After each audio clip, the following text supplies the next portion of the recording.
میں مہمان مقرر کا ذرا تعارف کروا دوں کہ آپ کا نام مولانا محمد انور داؤدی صاحب جو دار ارقم شیرواں میں استاذ ہیں، وہاں سے تشریف لائے۔ میں نے مولانا کو ابھی تک سنا نہیں تھا، لیکن محترم حافظ وسیم صاحب کی بدولت مولانا کی ایک ویڈیو دیکھی تو براہ راست اسی وقت میرے دل پر ایک شعر آیا کہ دل نشی طرز تکلم منفرد حسن بیاں، تیری باتوں میں پناہ ہے درد دل کی داستاں۔ میں حضرت والا سے درخواست کرتا ہوں کہ تشریف لائیں اور اپنی نصیحت آمیز گفتگو سے سامعین کو محظوظ فرمائے۔ اسٹیج پر مولانا انور داؤدی صاحب۔ ونستعينه ونستغفره ونؤمن به ونتوكل عليه ونعوذ بالله من شرور أنفسنا ومن سيئات أعمالنا، من يهده الله فلا مضل له ومن يضلله فلا هادي له، ونشهد أن لا إله إلا الله وحده لا شريك له، ونشهد أن سيدنا وسندنا محمدا عبده ورسوله، وصلى الله تعالى على خير الخلق محمد وآله وبارك وسلم تسليما كثيرا كثيرا. أما بعد، أعوذ بالله من الشيطان الرجيم. بسم الله الرحمن الرحيم. كنتم خير أمة أخرجت للناس تأمرون بالمعروف وتنهون عن المنكر وتؤمنون بالله. وعن أبي الدرداء رضي الله تعالى عنه قال: سمعت رسول الله صلى الله عليه وسلم يقول: إن فضل العالم على العابد كفضل القمر ليلة البدر على سائر الكواكب، وإن العلماء ورثة الأنبياء، وإن الأنبياء لم يورثوا دينارا ولا درهما، إنما ورثوا العلم، أو كما قال عليه الصلاة والسلام. میری زندگی کا مقصد تیرے دین کی سرفرازی، میری زندگی کا مقصد تیرے دین کی سرفرازی، میں اسی لیے مسلمان، میں اسی لیے نمازی. محترم صدر جلسہ، اراکین مدرسہ، حضرات علماء کرام اور پردہ نشین خواتین، عزیز طلبہ، وقت کافی گزر چکا ہے اور چھوٹے چھوٹے معصوم بچے جنہیں اس وقت نیند کی آغوش میں چلے جانا چاہیے تھا، پروگرام کی خوشی میں ابھی تک جاگ رہے ہیں اور مجھے 20 منٹ کا وقت ملا ہے. چاہوں گا کہ آپ سے کچھ کام کی باتیں ہو جائیں.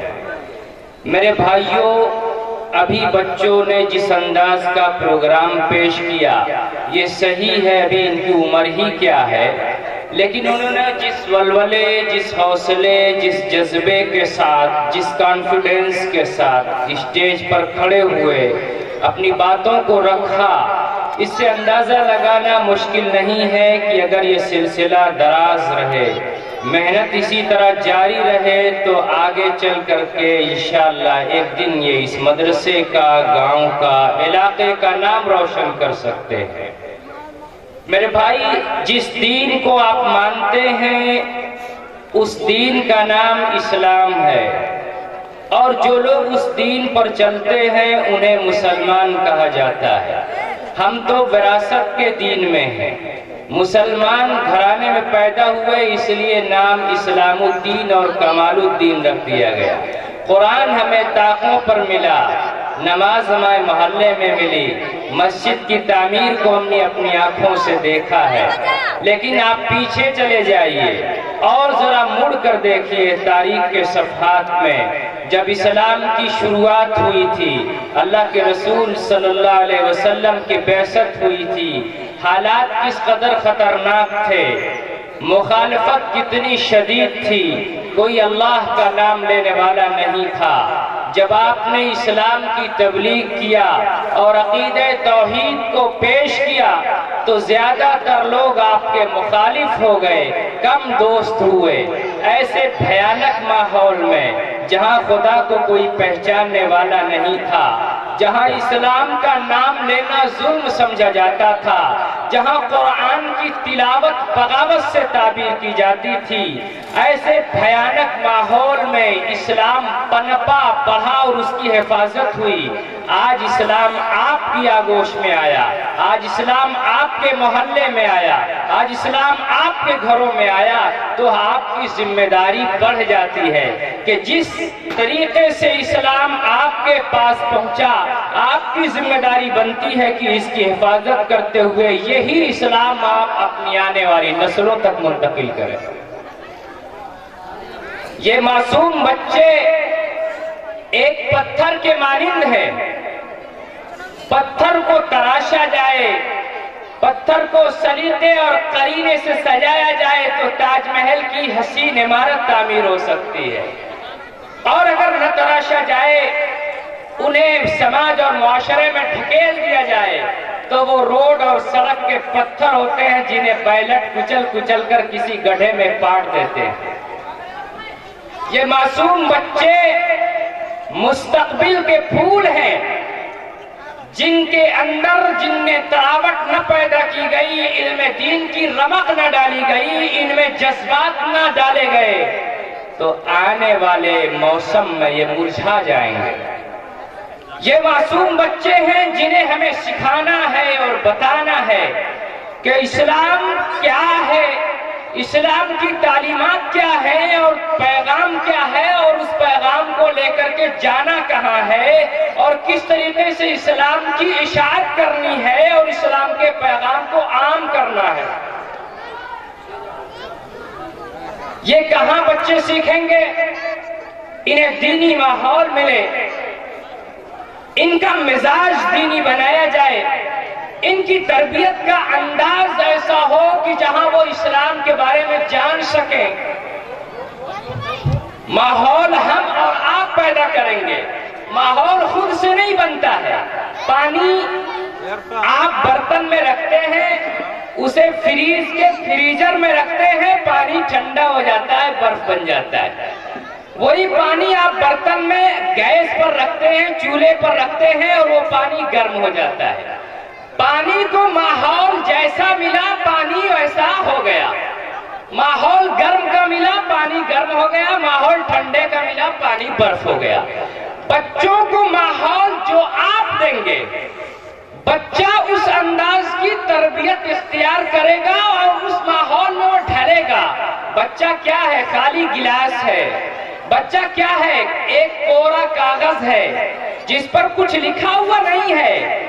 جو آپ لکھیں گے، جو آپ سمجھائیں گے، جو آپ بتائیں گے، بچہ اس ڈھرے پہ چلے گا۔ بچہ کیا ہے؟ گدھا ہوا آٹا ہے۔ جیسے مائیں اس آٹے کو جیسے چاہتی ہیں، جو چاہتی ہیں بناتی ہیں۔ کبھی اس گدھے ہوئے آٹے کا پاٹھا بنا لیا، کبھی سموسے بنا لیے، کبھی پوری بنا لیا، کبھی گھما لیا، کبھی سیدھا کیا۔ بچے کی ابتدائی عمر اسی انداز کی ہے۔ آپ جس طریقے کی تعلیم دیں گے، آپ جس طریقے کا ماحول دیں گے، بچہ اس کو ایکسیپٹ کرے گا اور وہ چیز اس میں بھر جائے گی۔ میں کہتا ہوں بچوں کو کم سے کم آپ پنجم تک پرائمری تعلیم ایسے دینی ماحول میں دیجئے جہاں لوگ سمجھتے ہوں اور جہاں لوگ یہ جانتے ہوں کہ اسلام کیا ہے، اسلام کے پیغامات کیا ہیں۔ اس لیے کہ مدارس و مکاتب کے جو مقاصد ہیں وہ طے کیے جاتے ہیں۔ تعلیم کا مقصد جب تک آپ نہیں سمجھیں گے، بچوں کو اس ماحول تک نہیں لے جا سکیں گے۔ جنہوں نے تعلیم کا مقصد یہ بنایا کہ اچھا انسان بن جائے، اچھا مسلمان بن جائے، وہاں یہ ماحول ملے گا۔ اور جہاں تعلیم کا مقصد تجارت بن جائے گا، جہاں تعلیم کا مقصد تعلیم برائے تعلیم بن جائے گا، پھر وہاں اس بچے کو وہ چیز نہیں ملے گی۔ اس بچے کو یہ سکھایا جائے گا، اس بچے کو یہ بتایا جائے گا، اس بچے کے ذہن و دماغ میں یہ ڈالا جائے گا کہ